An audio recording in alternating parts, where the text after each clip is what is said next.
Estas son nuestras fiestas. Estas son nuestras fiestas. O sea, mientras el mundo está en otra parte, haciendo otras cosas diferentes a nosotros, nosotros determinamos estar en la casa de Dios para contemplar su hermosura, para inquirir en su santo templo, para recibir bendiciones del Señor.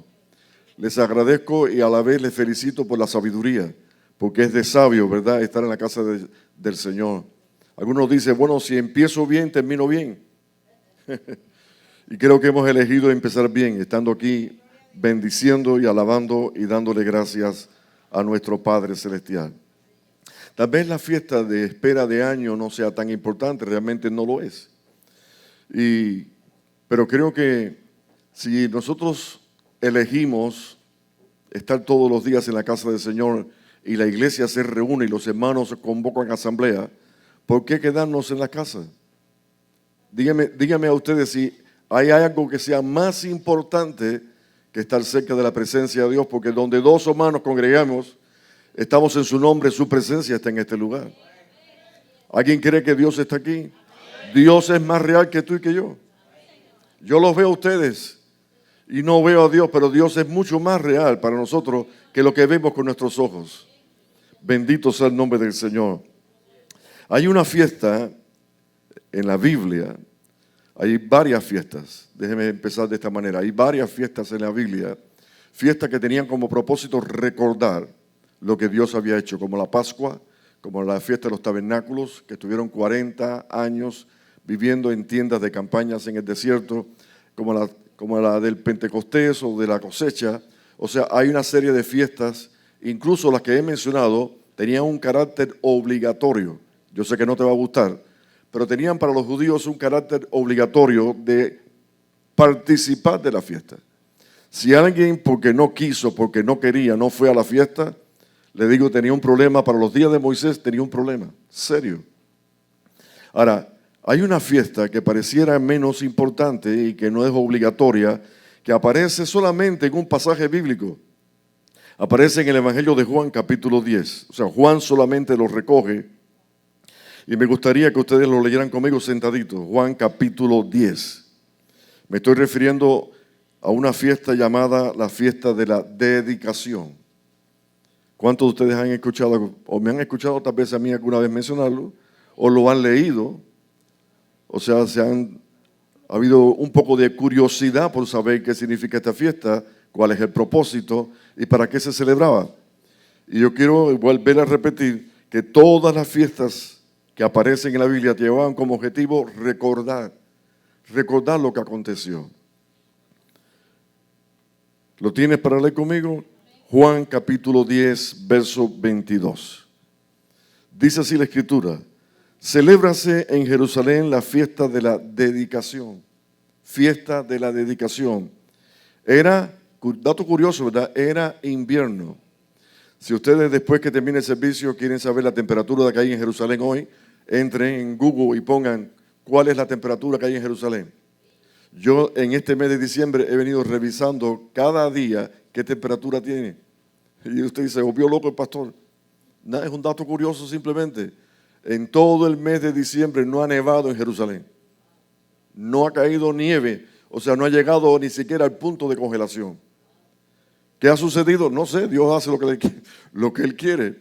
Pero dije ese dato en el sentido de que algunos dicen que es imposible, y esto es un paréntesis que quiero que me ayuden después a regresar donde estoy porque después me pierdo, pero es un dato interesante. Cuando estuvimos un grupo de hermanos en Belén, en Bethlehem, o sea, la casa del pan, estuvimos ahí donde nació Jesús, donde nació el rey David.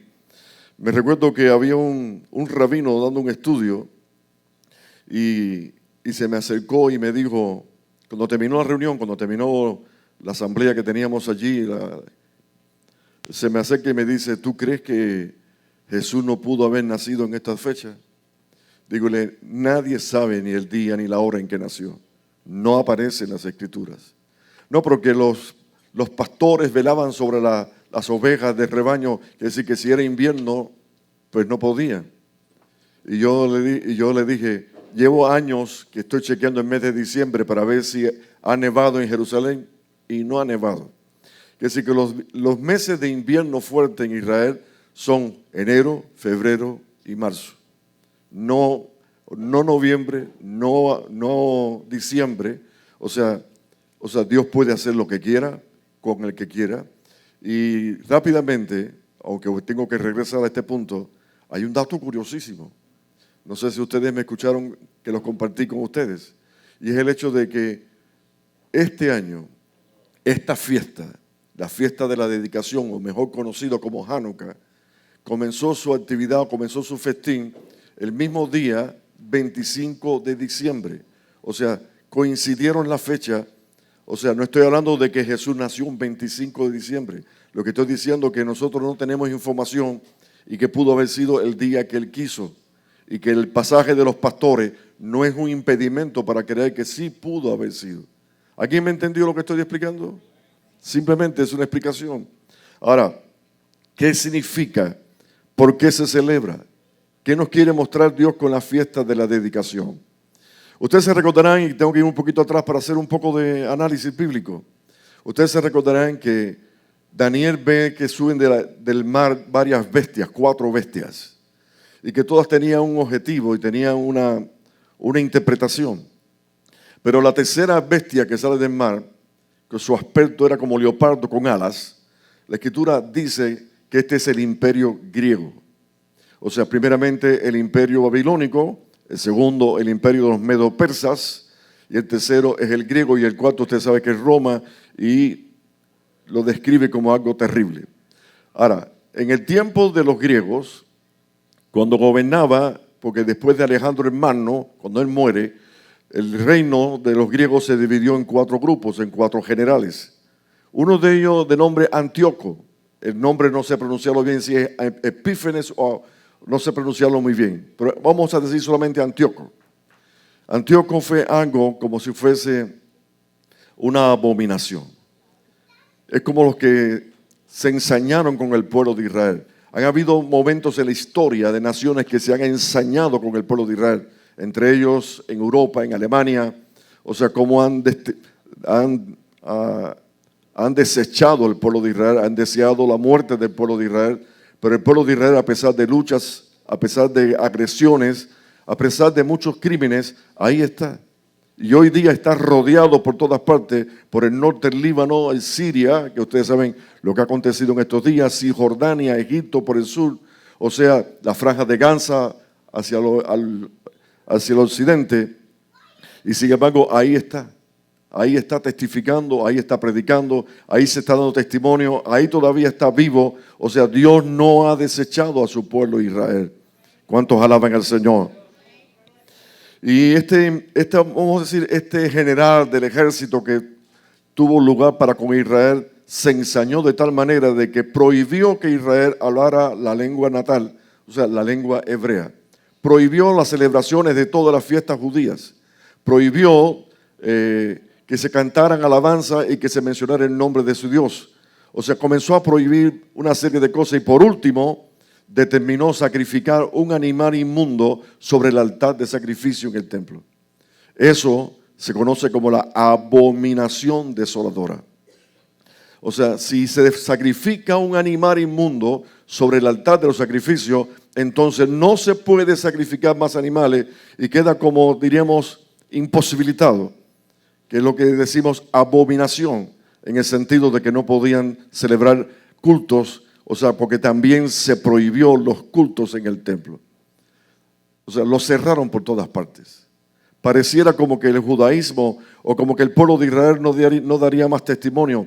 Sin embargo, Dios tiene siempre algo preparado. Siempre tiene, para un problema, tiene una salida. Yo no sé cuántos de ustedes creen que Dios abre puertas en los desiertos y ríos, en las soledades, y hace obras nuevas, como lo mencionamos el domingo pasado. O sea, para Dios nada es imposible y cuando Él está en el asunto, Él se va a glorificar. O sea, esta acción degradante, triste, de que provocó Antíoco por profanar el templo, sucedió casualmente, dicen algunos, nosotros no creemos en casualidades, sucedió un 25 del mes 9 del calendario hebreo. Repito, día 25 del día 9, O sea, como diciendo el día, déjeme si me acuerdo cómo se llama el mes, Kislev, más o menos la pronunciación. No quiero ahora dármela de un buen hebreo cuando realmente no. Digo 2 o 3 palabritas nada más. Pero a veces me esfuerzo un poquito para que puedan entender lo que estoy explicando. O sea, esta profanación del templo, esta humillación del pueblo de Israel, aconteció un día 25 del 9º mes. O sea, Israel quedó totalmente como presionado, triste. Hay 2 libros que no aparecen en nuestra Biblia, y yo no quiero prestarme para confusión, pero se reconoce históricamente como hechos reales. Y algunos de ustedes tal vez se recordarán, o me habrán escuchado o lo habrán leído algún comentario, y se refiere al hecho del libro de los Macabeos. Macabeo es una familia, la familia de los Macabeos. Ellos tomaron la decisión o la determinación de levantarse en armas para poder de nuevo tomar el templo, tomar posesión de la tierra, de la humillación que ocurrió contra el pueblo de Israel en manos de este general. Y la escritura enseña, o la historia enseña, de que hubo una guerra frontal durísima entre lo que es los griegos, la potencia griega, y el pueblo de Israel. O sea, era como que una diferencia muy notable, una diferencia que prácticamente la balanza se iba por los griegos y no por los judíos. Pero así como sucedió con los días de Goliat y David, también la balanza parecía que era por Goliat y no era por David. Y ustedes saben qué aconteció, que realmente Dios se glorificó. No importa el tamaño, la dimensión, Dios es rey, es soberano y hace lo que quiere, cuando Él quiere, con el que quiere. Y no hay quien se burle de Dios, porque Él es Jehová de los ejércitos. Bendito sea el Señor, porque el ángel de Jehová acampa, hace campamento alrededor de los que le temen, y dice Dios, nos defiende. O sea, una batalla difícil. Ahora, lo que pareciera más casualidad todavía, y yo no creo en casualidades, y yo creo que tampoco ustedes creen en casualidades, es que conquistan, purifican el templo un mismo día que lo habían profanado.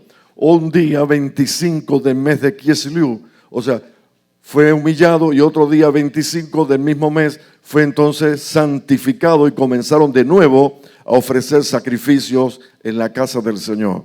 O sea, repito, pareciera una casualidad, pero Dios tiene todo bajo control. Miren, yo he dado testimonios, y hace poquito me llamó un hermano de Texas, o vive en Texas, y él ha escuchado algunos de los mensajes, ha entrado en Facebook y ha bajado algunos de los mensajes, y me dijo estas palabras: me impresionó el testimonio que diste sobre tu casa. Y muchos de ustedes, para no hacerlo completo, un pedacito nada más, ustedes algunos se recordarán que dimos testimonio que un día la alarma de la casa se disparó, la alarma de fuego. Y una alarma de fuego para nosotros, para mí, es algo que me inquieta un poquito. Me pone como en función de guerra. Porque cuando a uno se le quema una casa, y creo que a Ivoncita se le quemó una cocina una vez, pero cuando a uno se le quema una casa y está impotente y no puede hacer absolutamente nada, no es nada fácil. No es nada fácil. Nosotros no teníamos seguro para poder enfrentar la situación, no teníamos solamente la gracia del Señor. Ahora, hace como 2 o 3 años atrás ha sucedido algo interesante, y como usted no cree en casualidad, me va a creer lo que voy a decir. Nosotros de repente hemos visto como las alarmas de fuego se han ido disparando de año en año. Una de ellas, estábamos durmiendo, eran las 2 de la mañana, 2 y algo, cuando se nos disparó una alarma de fuego en la casa. Empezamos a buscar por todas partes. Los que estábamos durmiendo esa noche en la casa, busca por aquí, súbete el ático, mira por aquí, busca por allá. Nada, ni humo, ni señales de humo, absolutamente nada. Decidimos acostarnos. Y cuando nos acostamos, minutos después sonaron 2 alarmas, no una, 2. La situación era mucho más crítica, un poquito más tensa. Era una guerra frontal. Y entonces comenzamos a buscar, y por último nos sentamos en la cocina a esperar que sonara la tercera, a ver qué pasaba. Porque no encontramos señales ninguna de fuego ni de humo. Y entonces nos quedamos allí como en vigilia, en la cocina de la casa. nos mirábamos, conversábamos un poquito, pero de repente mi esposa ve algo que le llamó la atención. Ve en el refrigerador un almanaque. Y cuando ve el almanaque, era el mismo día, a la misma hora que se nos había quemado la casa. O sea, ¿ustedes no creen casualidades? Yo tampoco. Ahora, para no ser mucho más largo, ¿y este año qué? Este año, el mismo día, a la misma hora, volvió a sonar la alarma. Ahora, la pregunta que le he hecho a Dios varias veces, porque ya esto es demasiado. Ya esto es demasiado. La pregunta que le he hecho a Dios sobre esto es ¿por qué? Mi respeto hacia ti, Señor, es algo especial. Yo soy incapaz de cuestionarte, pero me gustaría conocer una respuesta, algo que yo pudiera ver que armoniza. Y la respuesta no tardó mucho, la sentí en el pecho. Es para que no te olvides de lo que yo he hecho por ti. Dios ha hecho cosas grandes con nosotros para que no nos olvidemos. Miren, cosas así que usted no creen casualidades, permíteme decirle algo más. Yo en una ocasión, en una crisis, no de esta del cuello, sino en otras crisis, porque he tenido muchas crisis, momentos difíciles, si le gusta esa palabra en vez de crisis. He tenido momentos muy difíciles, momentos que yo digo no sé lo que voy a hacer. Me recuerdo que fui llamado a un lugar que se llama Arrow Cargo, o sea, flecha de carga, con los aviones de carga en el aeropuerto, y me mandaron a arreglar una máquina, un 15,000 libras que tenía problemas. Cuando digo un 15,000 libras es un forklift grande de carga. Y cuando estoy debajo del forklift, pongo un cartoncito, porque no tenía una camita de esas que usan los mecánicos para meterse debajo, pero usé un cartoncito y me metí debajo del cartoncito. Y de repente siento una inspiración de escribir algo. Y comencé a escribir acerca de que una experiencia sobre el tema de las águilas. O sea, al atravesar ahora no me recuerdo exactamente el coro, tendría que cantarlo. Al atravesar las tinieblas de este mundo, eso mismo, como quiera. O sea, estoy escribiendo algo que para mí era muy profundo, Y entonces digo, y me levantaré como las águilas, porque me sostendré en tus manos y con tu espíritu me levantarás. O sea, en estos días atrás, Jet y el hermano me hicieron un regalito del cuadro que dice, me levantaré como las águilas, y lo tengo puesto frente a lo que es la sala. O sea, que de vez en cuando lo confronto y lo leo y me recuerdo del testimonio. Lo interesante es que al día siguiente que yo pongo me levantaré como las águilas, al día siguiente, que era un lunes, tengo todo ya mi camión con todas las piezas, con todas las órdenes para dónde iba a ir, el servicio que iba a prestar, todo estaba en orden y me monté, prendí el camión y me iba ya saliendo cuando de repente escucho un golpe grande que cae sobre el techo del camión. O sea, me llamó la atención porque sonó fuerte, sonó duro. ¿Qué pasó? Me han tirado una piedra, no sé. Hay muchas cosas que pasan por la mente en ese momento y no... Hasta que cuando salgo del carro me dice uno que es pastor, que trabajaba conmigo, te están mandando un mensaje. Y cuando me dice, me están mandando un mensaje, digo, ¿qué? Un mensaje. Bueno, era una paloma que un águila trajo y la dejó caer sobre mi camión. Algo raro, pareciera casualidad. Bueno, llegó el domingo y vengo para la iglesia. Y cuando vengo para la iglesia le digo a mi esposa, tengo un mensaje acerca de las águilas. Pero frente a mi casa, en un árbol bajito, veo un ave, y ahora no hace falta explicarlo, veo un águila sobre una rama de un árbol bajito que estaba frente a mi casa, y le digo a mi esposa emocionado, mira, un águila. Pero el mensaje no era para ella, era para mí. Ella no le prestó mucha atención, pero yo me quedé impresionado. O sea, es la segunda vez que en Miami estoy viendo águilas. Pero ahora viene la gran casualidad. Me mandan a hacer un servicio en El Doral, en una estación de bomberos que hay en El Doral. O sea, estoy reparando un equipo, inclusive estaba de rodillas, no porque estaba orando, sino que hay veces que hay de mecánicas y algunos mecánicos hacen trabajos de rodillas porque no hay suficiente altura. Y estoy haciendo el trabajo y lo menos que yo espero y lo menos que puedo pensar es que al lado mío, pegadito al lado izquierdo, para ser más exacto, cae una trucha un pez grande, más de 1 libra, y empieza a saltarme al lado mío. Y yo buscando un lago, y yo buscando un canal. ¿De dónde salió este pescado? Porque aquí no hay un canal, aquí no hay un lago, aquí no hay nada. ¿Qué es esto? ¿De dónde salió? Hasta que oigo el grito. ¿Alguno ha escuchado un grito de un águila alguna vez? Un águila me la dejó caer. Y yo digo, ¿ustedes creen en casualidades? ¿Qué me quiere decir Dios? Que aquel día, cuando yo dije me levantaré como las águilas, Él era el que estaba en el asunto. Y que si a un día lo hizo, yo creo que Él lo puede volver a repetir. Yo creo que Él puede hacer cualquier cosa. No sé cuántos de ustedes han venido con una expectativa. Dios está en este lugar. Dios tiene una palabra para mí. O sea, esta fiesta de dedicación, de entrega, es algo especial. Para mí, cuando lo comparo, me hace recordar con el tiempo de la pandemia, cuando estuvimos no sé cuántos días que no pudimos abrir el templo.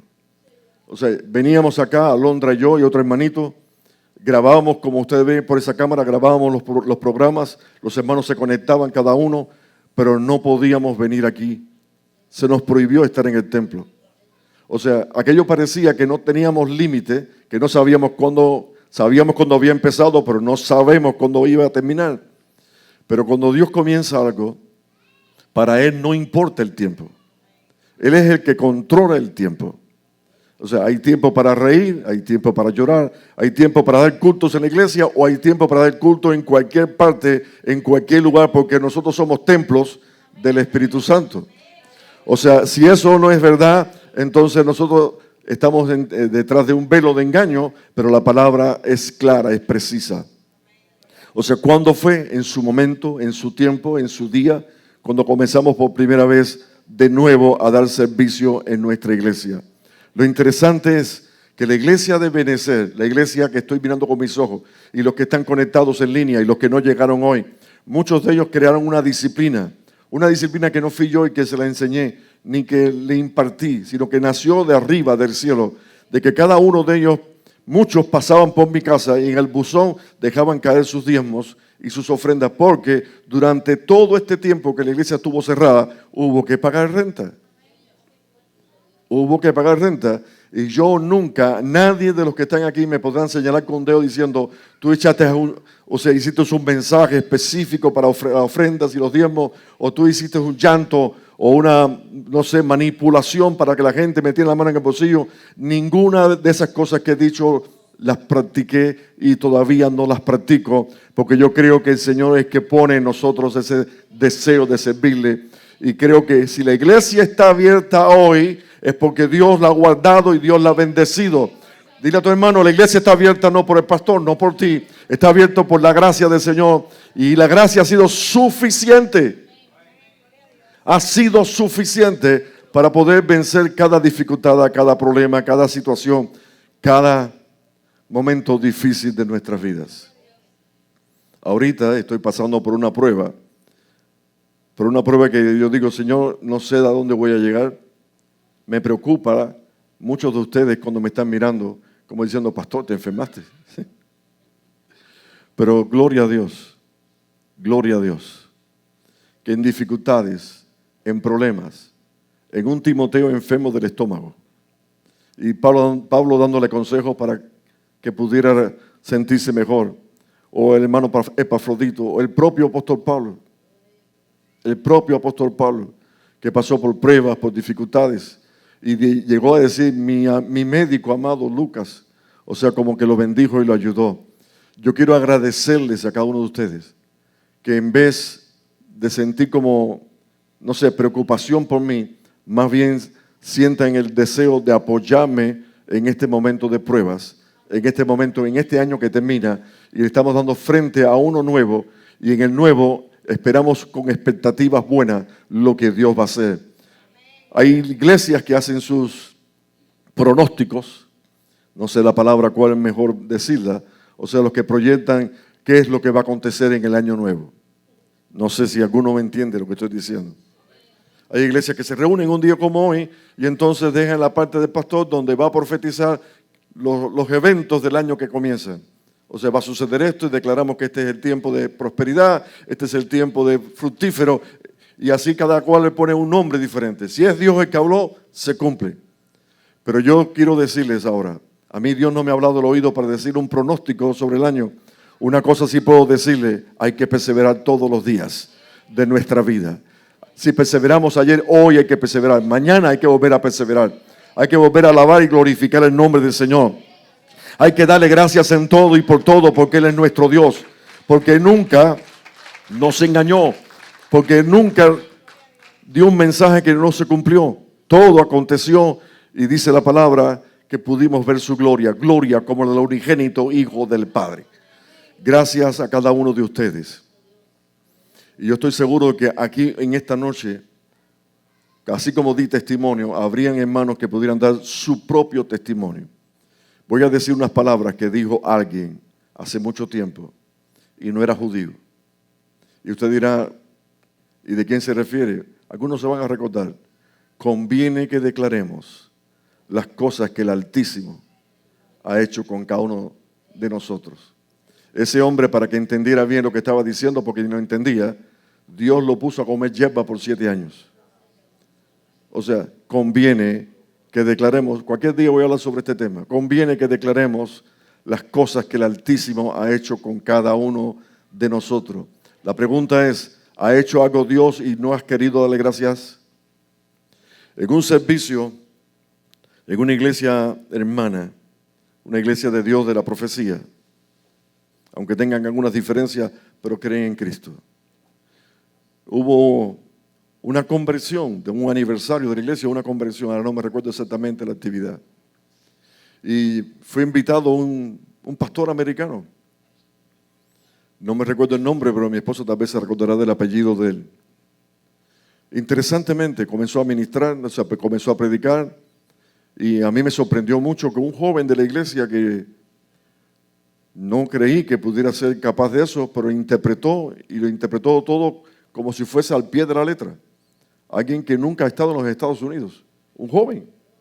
Fue el traductor, yo no sé si lo dijo todo exactamente, pero nadie se quejó y todo era como si la palabra era viva, era eficaz, era penetrante, haciendo efectos por donde quiera. Y él hizo un llamado para oración para los enfermos. La gente se puso de pie, quiso venir al frente para orar y él dijo, no, yo no voy a poner la mano a nadie encima. Cada cual se quede en su sitio, yo voy a orar por las enfermedades. Voy a orar para que Dios sane enfermedades. Y recuerdo que comenzó a orar y mi esposa había ido ese día a la iglesia con una alergia muy fuerte. Estaba padeciendo de alergias. Y cuando el hermano habla sobre la petición de oración, ella levantó su mano y comenzó entonces a dar testimonio. Esto que voy a decirles lo vi con mis ojos y es algo precioso, algo que no confunde, algo que no engaña, algo que realmente persuade nuestra fe. Había un niño que notablemente se veía que estaba afectado.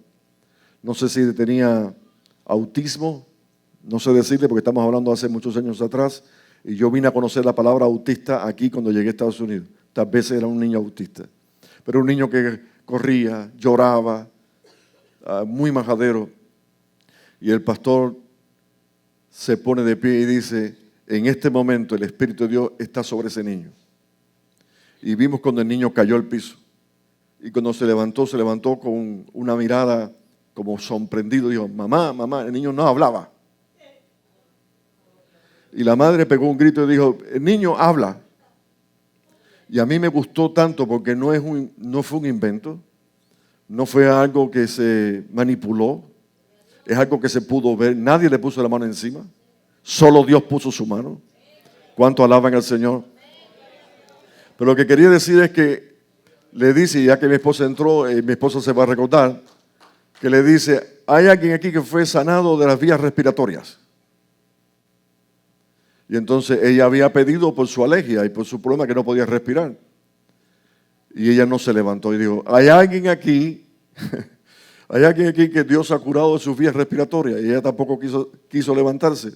Y dice el pastor, y la que recibió la sanidad en vías respiratorias, si no viene acá lo va a perder. Ustedes saben qué pasó. Se levantó como un cohete y pasó al frente. Y al día siguiente hizo una prueba. Limpiar el piso de la casa echando queroseno. o lubricante, algo que para ella era alérgico. Y yo creo que aquel día gastó el combustible que teníamos para el fogón. Porque ella quería probar si era de Dios o no era de Dios. Ahora dice, probarme en esto. Pruébenme en estas cosas. Y van a ver la gloria del Señor. O sea, vuelvo a repetir, nosotros no creemos en casualidades. Creemos en un Cristo vivo. En un Cristo poderoso. En alguien que se pasea en medio de los candelabros de oro. A mí siempre me gustó esa palabra. Él se pasea. Es como que ahora aquí, en este lugar, pensemos que por un momento el Señor se mueve por el pasillo del centro, pasa el pasillo del lado, pasa al otro lado, porque se mueve en medio de los candelabros. Y Él mismo especifica, porque la Biblia es su propio intérprete, especifica que los candelabros son las iglesias. O sea, hay 7 iglesias, hay 7 candelabros, y dice, y yo me paseo en medio de los 7. Y yo pregunto, si lo hizo ayer, ¿no lo hará hoy? Y si Él se pasea en medio de los candelabros, Él no podrá ver tu necesidad. Él no podrá ver tu problema. Él no podrá hacer algo por ti o por mí. ¿Acaso no hemos creído de que Él es el único? Y como Él no existe otro, no hay comparación. Yo me gozo mucho en el Cristo que predico. Que aunque tenga dolores, sé en quién yo estoy creyendo y sé que Él puede hacer cualquier cosa. Y no estoy limitado. Una sola palabra que Él diga es suficiente para que la enfermedad desaparezca. Hay un pasaje en los Salmos que dice, enviaste tu palabra y nos sanaste. O sea, Dios envía su palabra. Y su palabra es viva, es preciosa. Ella llena el corazón, satisface. Es como que satisface el oído más exigente que exista. Ese es el Espíritu de Dios. El que está con nosotros todos los días. El que nos trajo hasta esta fecha. A esperar que se aparezca el nuevo año. Si alguien me pregunta qué va a suceder el nuevo año, va a suceder lo mismo en el sentido que Él va a estar sentado en el trono y Él tiene el control de todas las cosas. Será el tiempo del fin. La mayoría de nosotros cuando predicamos pensamos que estamos muy posiblemente en el final del tiempo del reloj profético. O sea que nos acercamos al reloj que marca las 12 de la noche cuando Cristo venga por su iglesia. ¿Alguno ha pensado en estos días que Cristo viene en cualquier momento? Voy a repetir, ¿alguno ha soñado, ha pensado, ha meditado un poquito sobre el pasaje? Aquí yo vengo pronto y mi galardón conmigo para recompensar a cada uno según sea su obra, su prueba. O sea, pensar en esto da paz, trae alegría. Dice, démonos ánimo unos a otros con estas palabras. Porque los muertos en Cristo resucitarán primero y luego nosotros, los que quedemos, los que estemos vivos, seremos transformados, o sea, en una metamorfosis completa, un cambio completo. Ya de un cuerpo humano carnal, de hueso, de carne y hueso, va a ser transformado en un cuerpo espiritual. Un cuerpo diferente. Lo que llaman la glorificación de un creyente. Para el apóstol Pablo, llegar a ser glorificado era la meta final. O sea, el blanco supremo de su llamado era cuando este cuerpo sería transformado y pasaría a una dimensión diferente. O sea, ya ahí, cuando alguien ha sido glorificado, las cosas cambiaron completamente. Gracias a cada uno de ustedes. Desde aquí, muchas gracias. Gracias por pertenecer a la iglesia. Gracias por apoyar. Gracias porque a pesar de pruebas y dificultades y tal vez de un rostro, de una cara un poquito angustiada, no sé, pero me han aceptado y me han recibido y sé que oran por mí. Por eso tengo razones para decir gracias. 1000 gracias. En el nombre de Jesús.